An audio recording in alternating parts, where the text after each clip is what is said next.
वहाँ पर जितना भी दिल्ली गवर्नमेंट की इंतज़ामिया ने जो भी सर्वे किए, एक तो मुसलमानों के इलाकों में सर्वे करते हुए उन्हें सताया है।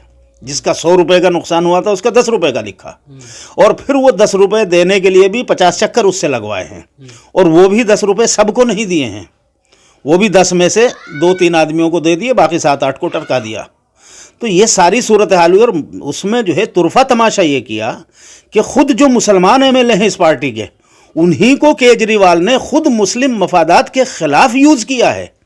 और जो मुसलमानों के धर्मस्थल, मस्जिदें, मदरसे, घर, मकान, दुकान, इमाम बाड़े, मकतब, स्कूल जो जले हुए थे, इन्हीं मुसलमान मेंबरान असम्बली को केजरीवाल ने ड्यूटी लगा दी उनकी बाकायदा कि वो जाकर के उन सारे सबूतों को जल्दी से जल्दी मिटवाएं वहाँ पर। और उन्होंने फ़ौरन कहा मस्जिद की मरम्मत करो, मदरसे की मरम्मत करो, इसको बनाओ, जल्दी से बनाओ, हम पैसा लगाएंगे, रिलीफ काम कर रहे हैं।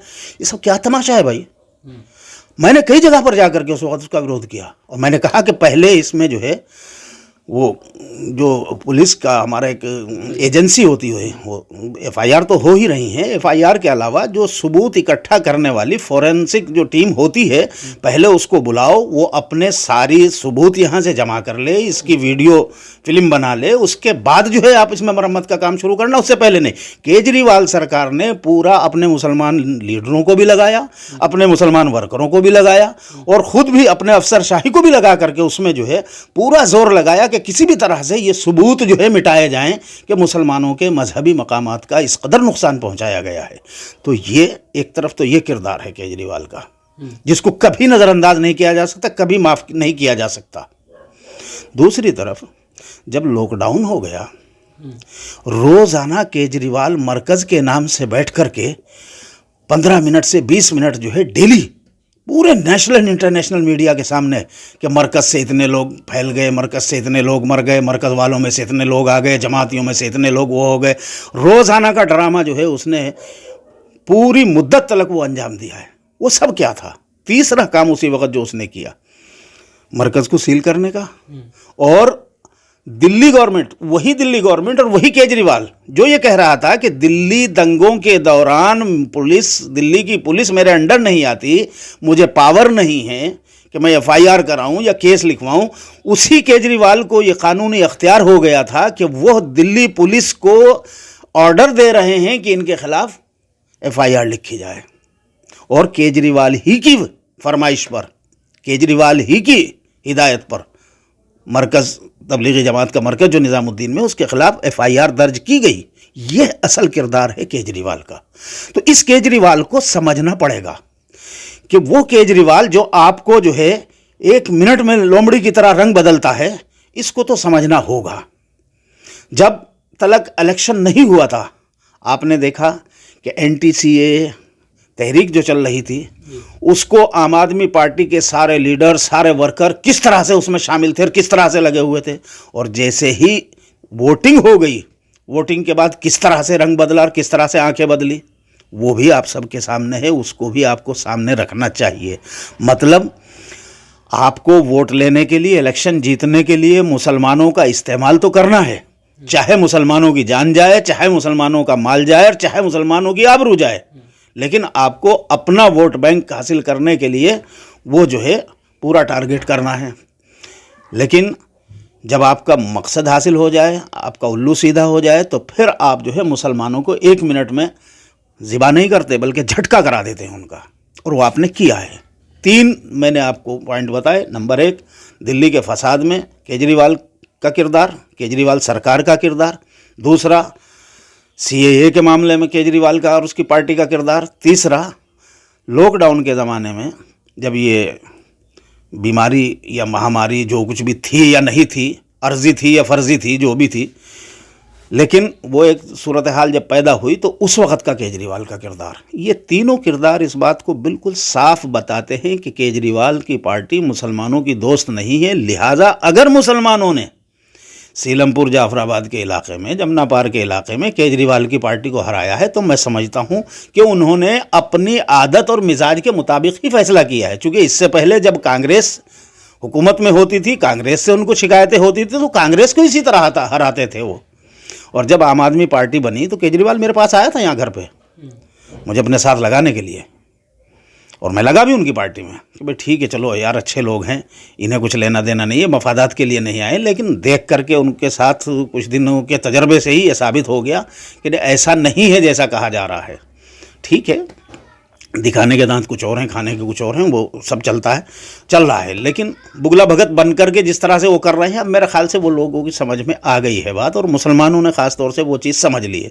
तो मुसलमानों ने आज की तारीख़ में अगर बाई इलेक्शन में जमुना पार की सीट कॉरपोरेशन की दोबारा से कांग्रेस को दी है, तो उन्होंने अपने मिजाज के मुताबिक दी है कि भैया तुमने हमारे साथ गद्दारी की है, तुमने हमारे मफादात को जो है ज़िबा किया है, तुमने हमारे जान माल से खिलवाड़ किया है, तो भैया नतीजा ये है, और आगे भी वो होगा। अभी आप देखिएगा, ये तो इस बार नशा था एक, चूँकि वो सीए वाली तहरीक चल रही थी, वो हो गया।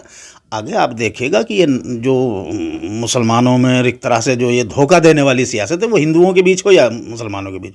हाँ, इस पार्टी में बाज़ लोग ऐसे हैं, मैं जानता हूँ ज़ाती तौर से, एक दो लोग अभी भी इस पार्टी में ऐसे भी हैं जो वाक़ईतन कैरेक्टर के एतबार से सेकुलर सोच के भी हैं, कैरेक्टर के भी हैं, लेकिन उनकी विचारों का तीसरे नंबर के हैं, वो तो तीसरे और चौथे नंबर के, उनकी कोई बहुत ज़्यादा डिसीजन मेकिंग में जो है उनकी कोई हैसियत ज़्यादा नहीं होती।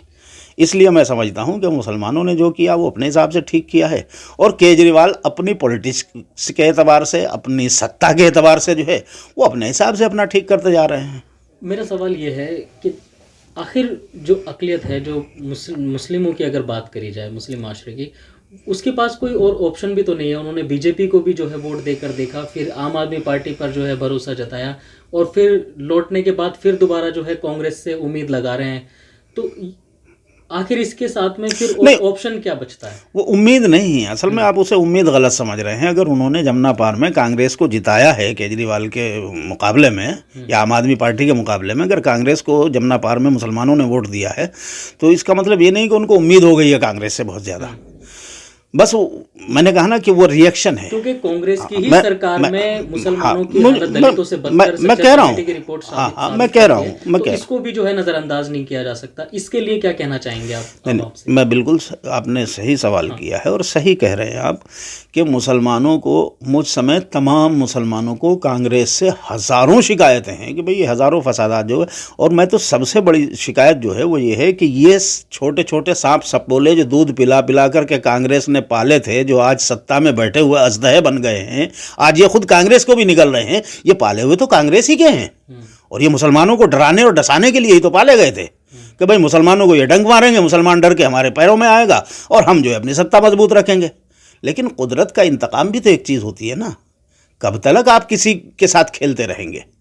तो कुदरत का अपना फिर जो है अमल वो शुरू होता है।